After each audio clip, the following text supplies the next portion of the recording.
Gaming एक Asia innovation है जो मेरे चश्मे के लिए अकेले जिम्मेदार है। लेकिन गेमिंग क्या है? पुरानी अंग्रेजी शब्द का खेल कहता है कि यह आनंद है, मज़ा है, खेल मनोरंजन है। जहाँ तक आज की बात है, गेमिंग वह है जो आप चाहते हैं। एक पेशा, निवेश, सौदा, जुआ, अवकाश गतिविधि या यहाँ तक कि एक मध्य वर्ग का टाइम पास। वर्षों से गेमिंग 300 बिलियन अमेरिकी डॉलर के उद्योग के लिए एक शस्त्र शब्द बन गया है। कंसोल से क्लाउड और पीसी से मोबाइल तक गेमिंग इंडस्ट्री 1950 के दशक से नींद खो रहा है और पैसे कमा रहा है। हालांकि अमेरिकी कंप्यूटर वैज्ञानिकों ने 1948 में गेम सिस्टम का निर्माण शुरू किया।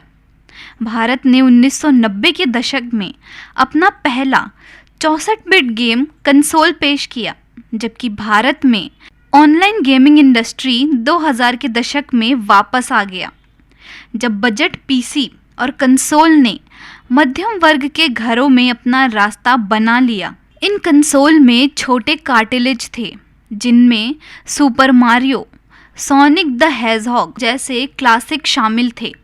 इसके तुरंत बाद 2000 के दशक की शुरुआत में पीसी और सोनी प्लेस्टेशन की बिक्री आसमान छू गई और हमारे लिविंग रूम में गेमिंग का अनुभव लेकर आई। इस तथ्य के बावजूद कि भारत ऑनलाइन गेमिंग उद्योग से अवगत था, हमने 2000 के दशक के अंत तक अपना खुद का खेल विकास शुरू नहीं किया था। 2009 में भारत ने हिंदू पौराणिक कथाओं पर आधारित अपना पहला video game Hanuman boy warrior बनाया। न केवल खेल के ग्राफिक खराब थे, बल्कि इसने बहुत सारे विवादों को भी उकसाया। दर्शकों को किसी देवता के साथ छेड़छाड़ करना अटपटा लगा, भले ही वह वीडियो गेम के लिए ही क्यों ना हो। विवाद और ग्राफिक के बावजूद यह भारत का पहला वीडियो गेम था और इसने राज्यों के कई गेम डेवलपर्स को अपने स्वयं के स्टूडियो शुरू करने के लिए प्रेरित किया।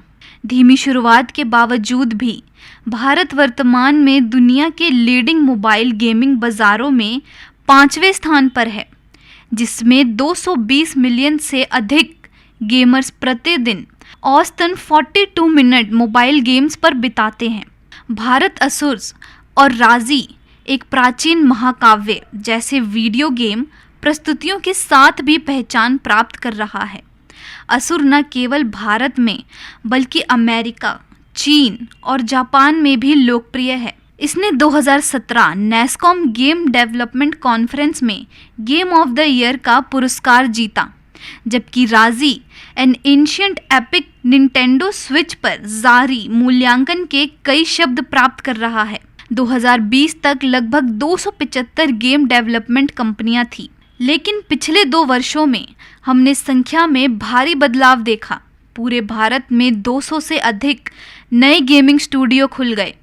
एनिमेशन, विजुअल इफेक्ट्स, गेमिंग और कॉमिक सेक्टर में हाल के दिनों में अविश्वसनीय ग्रोथ देखी गई। बीसीजी सेक्वा इंडिया की रिपोर्ट 2021 के अनुसार वर्तमान में भारतीय गेमिंग उद्योग 1.5 बिलियन डॉलर का राजस्व उत्पन्न कर रहा है और 2025 तक इसे 3 गुना करके 5 बिलियन डॉलर से अधिक होने की भी उम्मीद है। भारत में एवीजीसी का इतिहास। आम धारणा के विपरीत एवीजीसी क्षेत्र गेमिंग को छोड़कर दशकों से भारतीय संस्कृति में मौजूद है। चाचा चौधरी, सपंडी या शायद शिकारी शंभू भी याद हैं? यह कुछ मूल कॉमिक्स थी जिनका निर्माण भारत ने किया था।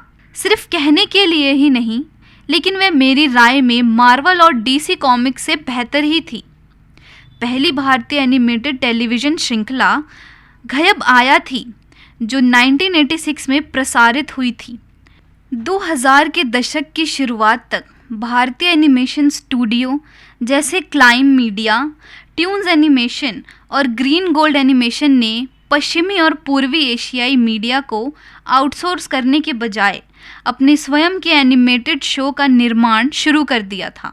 कार्टून जैसे the adventure of king Vikram, the adventure of Tenaliraman Akbar Birbal, Chhota Bheem, the new adventures of Hanuman और रोल नंबर 21 कुछ प्रमुख श्रृंखलाएं थीं जिन्होंने भारत की एनिमेशन प्रतिभा को प्रदर्शित किया। जब भारत में एवीसीजी सामग्री उत्पादन की बात आती है तो भारतीय पौराणिक कथाएं और लोक कथाएं प्रमुख चल रहे विषयों में से एक रही हैं।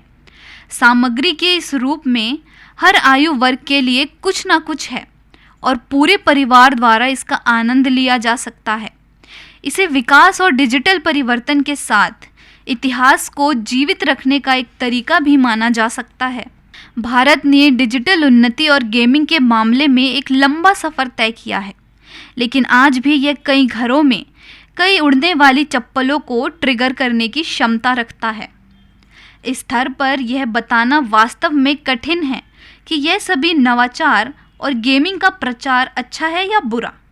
मैं यह नहीं कह सकती कि हमारा भविष्य क्या है। शायद यह टर्मिनेटर या शायद इंटरस्टेलर है, लेकिन एक बात निश्चित है, यह हमारे देश को इंटरनेशनल पहचान ज़रूर दिलाएगा और यह सफ़र नया और देखने लायक होगा।